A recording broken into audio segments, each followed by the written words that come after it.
গত সপ্তাহে বগুড়া শহরে গিয়েছিলাম একটু বাজার করতে, সেই সাথে কেনাকাটাও করতে। আর আমাদের মাঝে মধ্যেই বগুড়া শহরে যাওয়া পড়ে।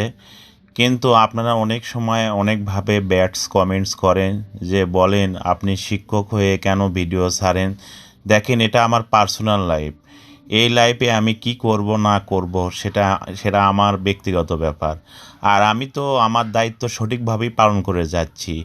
আপনি খোঁজ নিয়ে দেখবেন আমি আমার দায়িত্ব সঠিকভাবে পালন করতেছি কি না। এখন আমি অবসর সময়ে স্কুলের বাইরে আমি কি করব না করব সেটা কি আমি কি আপনাদেরকে জবাবদিহিতা করব? এটা মোটেও কাম্য নয়। আর আমি সবসময় বগুড়া শহরে যাই কিছু না কিছু কিনতে, ছেলের হোক, বইয়ের হোক। গত সপ্তাহে এই তো গিয়েছিলাম ফতেহ আলী বাজারে মাছ কিনতে। মাছ কেনার পর একটা শোরুমে গেলাম। এই শোরুমের নাম পায়ে পায়ে জুতার শোরুম। এই শোরুমে কিন্তু সব বয়সী মানুষের জুতো পাওয়া যায়।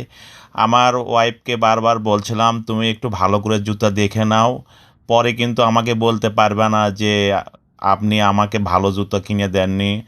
দাম বিষয় না, সেই জন্য খুব বেশি দাম দিয়ে ভালো মানের একটা জুতা কিনে দিলাম।